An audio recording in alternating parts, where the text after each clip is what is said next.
Почитувани представници на медиумите, денеска ја имам честа да престојувам во официјална посета на Република Австрија, земја членка на Европската Унија и држава со која споделуваме партнерски и пријателски односи. Почитувам председателя Ван дер Белен, искрено благодарам за поканата и за укажаното гостопримство. Северна Македонија и Австрија се пријателски земји, а реализацијата на оваа посета во пресрет на одбележувањето на 25 години од воспоставување на дипломатските односи е потврда за цврстото пријателство меѓу нашите две држави и нашите два народа.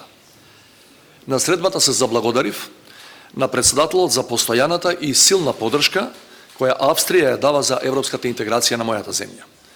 Австрија е наш силен поддржувач и сметам дека е држава која е целосно посветена на остварувањето на долгорочните стратешки интереси на Европа.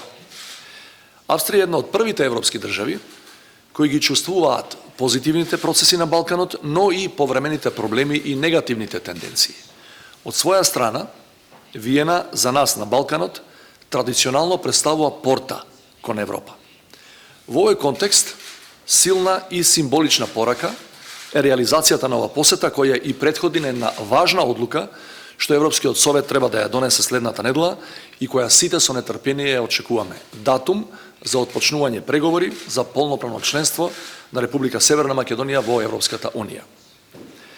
Со австријскиот председател се согласивме дека тоа е праведно и заслужено признание за досегашната улога на Северна Македонија, како во креирање на добрососедска политика во југоисточна Европа, така и во европските интегративни процеси, во кои несебично даваме и ќе продолжиме да даваме свој придонес за надградба на нашиот заеднички дом Европа.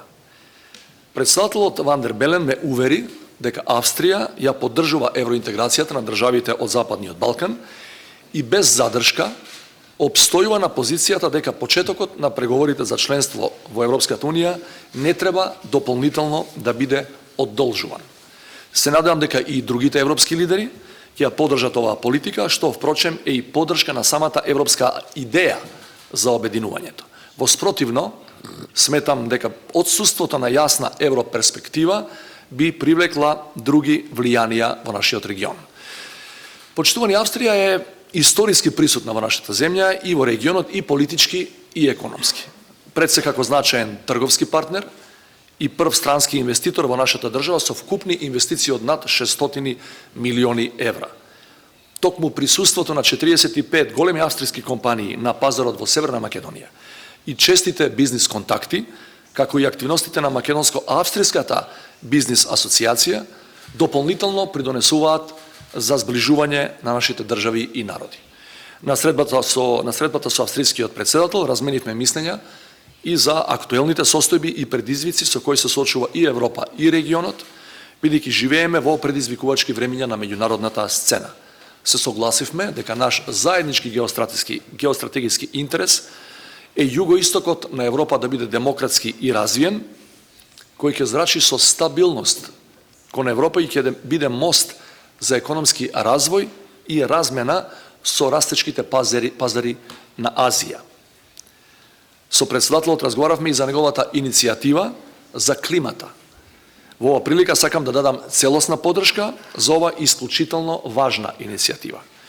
Нашиот економски и техничко-технолошки развој мора да стане климатски неутрален.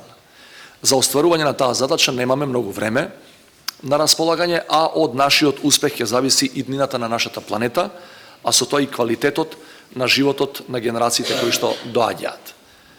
Сакам да го искористам актуелниот политички момент и да кажам неколку збора за ова што се случува деновиве и ќе се случува нареднава недела во Брисел, во Европската Унија.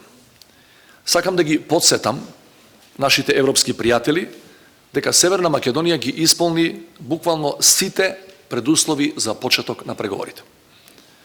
Стабилноста на целиот регион е поврзана директно со евроинтегративните процеси. А Западен Балкан е дел од Европа и исто толку важен за проектот на Обединета Европа, како и за земјите основачи.